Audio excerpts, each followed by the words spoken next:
A woman was left with life-changing injuries and thought she was going to die after being trampled by a herd of angry cows. Former officer Janicke Tvedt, 55, feared for her life when cows mistook her 8-year-old Labrador goose for a threat to their youngsters. But the mum was left with 7 broken ribs, hoof marks on her chest and legs, and needed part of her colon removed last July. The woman, who served in the conflict Bosnia, was out for a walk with partner David Hood when they found the 30-strong herd in rural North Yorkshire.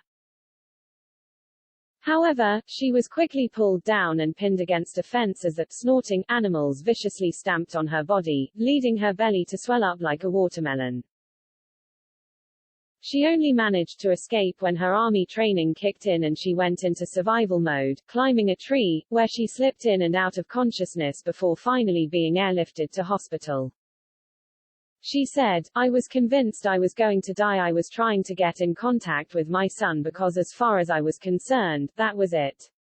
Had there been a child or an elderly person there, they would not have survived. That's how serious the attack was." What you're supposed to do when you're under attack by cattle is you're supposed to let the dog off the lead and kick the dog away. It's the dog that's the issue. They see it as a predator.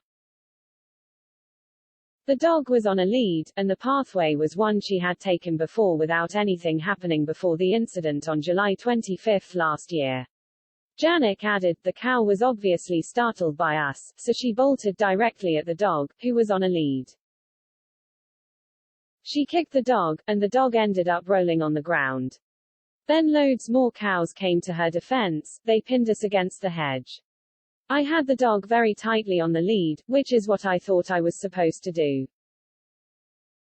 I stood there really still with my partner, not trying to be aggressive towards the cows, and after about 10 minutes of sniffing us, I thought they were going to leave. Then a white one attacked the dog again, but in doing so, it hit me in the knees as well, and knocked me to the ground." Now lying flat on her back, the cows took it in turns to viciously trample Janicke while her distraught partner watched on helplessly. Since the attack, Janicke has been recovering, but now has a colostomy bag due to injuries with her bowels. In October, she joined a gym and can now bend down to the floor and get up again.